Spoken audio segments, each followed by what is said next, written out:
यदा यदा हि धर्मस्य ग्लानिर्भवति भारत अभ्युत्थानं धर्मस्य तदात्मानं सृजाम्यहम् परित्राणाय साधूनां विनाशाय च दुष्कृतां धर्म संस्थापनार्थाय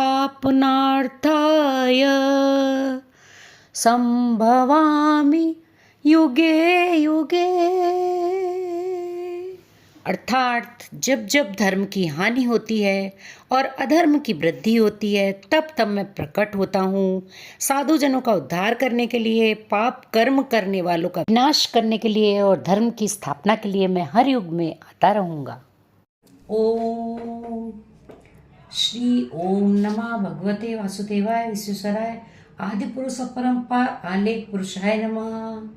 जगत बंधु ज्योति स्वरूप जी की जाननहार हरि यश मांगनायो दास प्रभु के द्वार। हरे कृष्णा कृष्ण कृष्ण हरे हरे, हरे राम राम राम हरे हरे, हरे कृष्णा। योग क्षेम उनको सदा लेता हूँ मैं मीत, जन की ही संसार में बेजर होती जीत। हरे कृष्णा। 12वां अध्याय प्रारंभ। मुक्ति योग। अर्जुन ने पूछा, इस प्रकार जो भक्त सदैव योग युक्त होकर आपकी उपासना करते हैं और व्यक्ति परम ब्रह्म को भजते हैं, इन दोनों में से कौन सा श्रेष्ठ योगी है? श्री भगवान बोले, जो मेरे विषय में मन लगाकर श्रद्धापूर्वक मुझको भजते हैं वे उत्तम योगी हैं, परंतु जो इंद्रियों को संयम करके सर्वज्ञ समदृष्टि रखने वाले, सब प्राणियों के हित में लगे हुए, अकथनीय, अव्यक्त, सर्वव्यापी, अचिंतनीय, निर्विकार, अचल, ध्रुव अक्षर का भजन करते हैं, वे भी मुझे प्राप्त होते हैं। अव्यक्त में जिनका चित्त आसक्त है वे कष्ट अधिक पाते हैं, क्योंकि अव्यक्त गति को प्राणी कष्ट से पाते हैं। हे पार्थ, जो प्राणी अपने सब कर्मों को मेरे अर्पण करके मेरी शरण आकर अनन्य भक्ति से मेरा ध्यान करते हैं और पूजते हैं, उन शरण में आए हुए भक्तों का मैं थोड़े ही समय में मृत्यु युक्त संसार से उद्धार कर देता हूँ।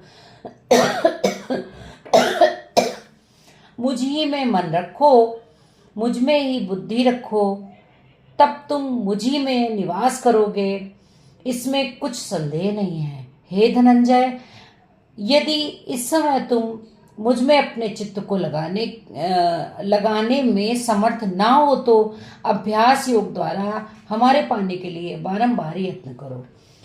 यदि अभ्यास भी ना कर सको तो मेरे उद्देश्य से व्रतादि ही करो। यदि मेरे लिए तुम कर्म करोगे तो तुम्हें मुक्ति प्राप्त होगी, और यदि ऐसा भी ना कर सको तो मन को रोक अनन्य भाव से मेरी शरण में आओ और फल की आशा छोड़कर कर्म करो, क्योंकि अभ्यास से ज्ञान उत्तम है, ज्ञान से ध्यान श्रेष्ठ है और ध्यान से कर्मों के फल का त्यागना श्रेष्ठ है। त्याग से शांति प्राप्त होती है। जो किसी से द्वेष नहीं करता, सबका मित्र है, दयाधारी है, ममता और अहंकार जिसमें नहीं है, सुख दुख को जो समान जानता है, क्षमावान है, संतोषी है, स्थिर चित्त, इंद्रियों को वश में रखता है, दृढ़ निश्चयवान है, मुझ में अपना मन और बुद्धि लगाए हुए है, ऐसा मेरा भक्त मुझको अत्यंत प्रिय है, जिसमें ना लोगों का भय है ना लोगों से जो डरता है। जो ऐसा हर्ष, ईर्षा, दुष्टों से भय और विषाद से रहित है वह मेरा प्रिय है। जो कुछ मिले उसी में संतुष्ट, पवित्र, पक्ष, निष्पाप, दुख रहित, फल ही आशा त्याग कर कर्म करने वाला, ऐसा जो मेरा भक्त है वह मुझे प्रिय है। जो लाभ से प्रसन्न ना हो, किसी से द्वेष ना करे, इष्ट पदार्थ के नष्ट होने से दुखी ना हो, किसी वस्तु की इच्छा ना करे, शुभ तथा अशुभ दोनों का त्यागी भक्त मेरा परम प्रिय है। जिसको शत्रु और मित्र, मान और अपमान, सर्दी और गर्मी, सुख और दुख समान है, और जो वासना से रहित है, जो निंदा और स्तुति को समान जानता है और मुझे मानकर इस अमृत के समान कल्याणकारक धर्म का आचरण मेरे उपदेशानुसार करते हैं, वे मुझको अत्यंत प्रिय हैं। इति सुपनिषद सुब्रह्म विद्या योगे शास्त्रे श्री कृष्ण अर्जुन संवादे भक्ति योगो नाम 12वां अध्याय संपूर्ण। 12वें अध्याय का महात्म्य। श्री भगवान बोले, हे लक्ष्मी, अब 12वें अध्याय का महात्म्य सुन। दक्षिण देश में सुखानंद नाम का राजा रहता था। उसके राज्य में एक मंदिर में एक ब्राह्मण भगवान नारायण की सेवा करता था। एक दिन भगवान जी प्रसन्न हुए। श्री नारायण जी गरुड़ पर सवार होकर आए और कहा, तेरी क्या कामना है? ब्राह्मण, गीता के 12वें अध्याय का पाठ करो, तब उद्धार होगा। तब उस विप्र ने भगवान की स्तुति की। श्री नारायण जी ने विप्र को कहा, हे पंडित, आज से इस नगरी का राज्य तुझको दिया। इतना कह अंतर ध्यान हुए। वह विप्र घर को गया।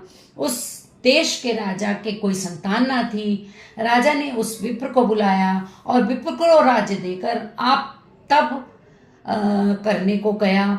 वन में विरक्त होकर रहा और विप्र राज्य करने लगा। श्री नारायण जी कहते हैं, हे लक्ष्मी, ये गीता जी के 12वें अध्याय का महात्म्य है जो मैंने कहा और तुमने सुना है।